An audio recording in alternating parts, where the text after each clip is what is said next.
সকালে উঠে যদি দেখি গাছে এমন ফুল বা ফল তাহলে কার না মনটা ভালো হয়ে যায়। তো আজকে আমার মনটা এমনিতেই ভালো হয়ে গেছে গাছের ফুল দেখে। আসসালামু আলাইকুম, কেমন আছেন সবাই? তো রান্নাঘরে চলে আসলাম, সবজি খিচুড়ি উঠিয়ে দিয়েছিলাম রাইস কুকারে, সেটা নেড়ে চেড়ে একটু ঘি দিয়ে দিলাম, এদিকে কাপড়ও দিলাম মেশিনে।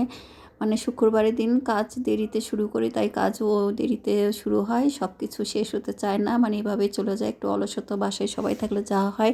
আমার মরিচের গাছও মরিচ ধরছে, একটু লাউর গাছটা হয়েছে, পুদিনার গাছটা হয়েছে, মানে একটু বারান্দায় গেলে কি সবুজটা দেখলেও ভালো লাগে। আর এই তো মাংসটা আজকে উঠে দিলাম প্রেশার কুকারে। আমি প্রেশার কুকারে খুব একটা রান্না করি না, মানে অভ্যাস নেই যেটা বলতে গেলেই।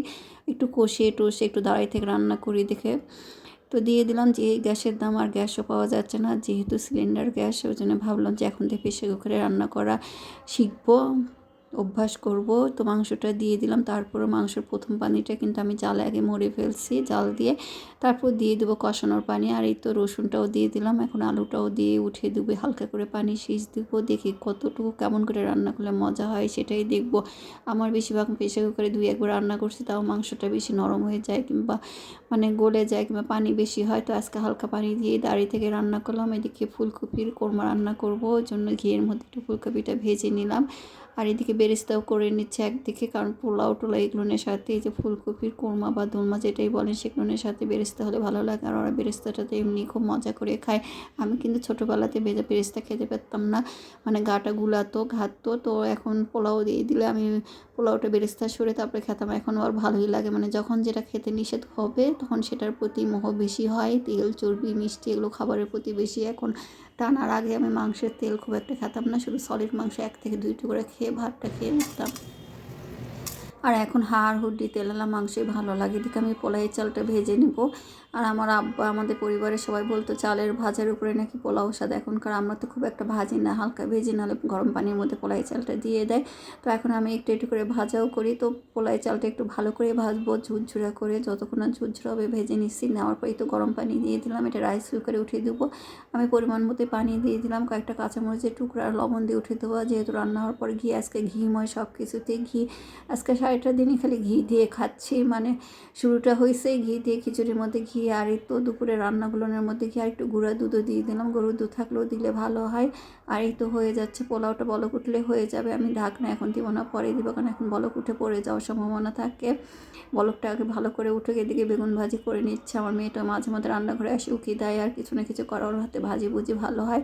আর এই যে মাংসটা প্রেসার কুকারটা খুললাম, সুন্দর হয়েছে মাংসটা, এই জন্য একবার একটু কষি নেবো, বেশি নাড়াচাড়া করবো না, আলুটা গলে যেতে পারে। একটু লবণ কম হয়েছিল সেটাও দিয়ে দিলাম। আর এইটা এখন আমি হাঁড়িতে ঢেলে নেবো, নিয়ে একবার একটু ঝোলের পানি দিয়ে দেবো। আর এই তো হয়ে গেছে। আর আলুটা বেশি নাড়াচাড়ি করবো না, আর পানিটা ধুয়ে, প্রেসার কুকারটা ধুয়ে পানিটা দিয়ে দেবো, এটাই একবারে ঝোলের পানি হয়ে যাবে। দেখলাম না ভালো হয়েছে মাংসটা, বোঝা যাচ্ছে না। আসলে প্রথম পানিটা মরে ফেলতে হবে। এবার থেকে যে কোনো হাঁস বলেন, মোটা মানে যে শক্ত মুরগিগুলো রান্না করতে গেলে এগুলো আগে হালকা পানি দিয়ে করে নিতে হবে, প্রেশারের শীষ। আর বেশি পানি দিলে আসলে ভালো লাগে না। আমার পোলাওটাও হয়ে গেছে, একটু নেড়ে চেড়ে দিলাম, আর ঠিক হয়েছে। রাইস কুকার আমি ভাবছিলাম হবে না, রাইস কুকার বেশি হয়ে যাবে, চালটা কিন্তু না ঠিকই হয়েছে। তো রান্না হয়ে গেলো আমার। আজকে দুপুরের আয়োজন, অনেকদিন পর এইরকম খাবার রান্না করলাম। আর মেহমান না আসলে আসলে বাসার জন্য রান্নাও করা হয় না এখন। আগে তো ছোটোবেলায় এদের জন্য প্রায় পোলাও রান্না করতে হতো, আর মাংস তো রাখাই লাগতো, মুরগি হোক গরু হোক কিংবা চিংড়ি মাছ, যে কোনো একটা পদ থাকতেই হতো। এখন আর তেমন করিও না, আর ওরা থাকেও না, কেউ থাকে কেউ থাকে না। আমার রান্নাগুলো হয়ে গেছে, এই তো এগুলো দিয়ে আজকে আমরা ভাত খেয়ে নিচ্ছি সবাই মিলে। সালাডটা করছে আমার মেয়েটা, আর আমি এখন তাড়াহুড়া শুরু করছি ঝটপট, এগুলো গুছিয়ে গাছে গোসল করবো। আর পুডিংটা করছিলাম, রয়ে গেছে 2-1 পিস। আর এই তো খাওয়া শুরু করছে আমরা দুপুরবেলা সবাই মিলে, একদম হাঁড়ি পাতিল নিয়ে বসে গেছে। আর তারপরে বিকালে আমি একটু সামাই রান্না করতে চাচ্ছি, আর এই সামাইটা আমি নিয়ে আসছি। এই দুধ সামাইটা আমার ভালো লাগে, আর আব্বু আর ওরা পছন্দ করে না এই সামাইটা, ওরা খেলে লাচ্চা পছন্দ করে। তো এই দুধ সামাই আমি দেখলে নিয়ে আসি। তো ভালো 2 পদে রান্না করি, একটু জর্দা দুধ সামাই দুটোই করছি, তো ভালোই লাগছে। তো ভালো থাকবেন, আল্লাহ হাফেজ।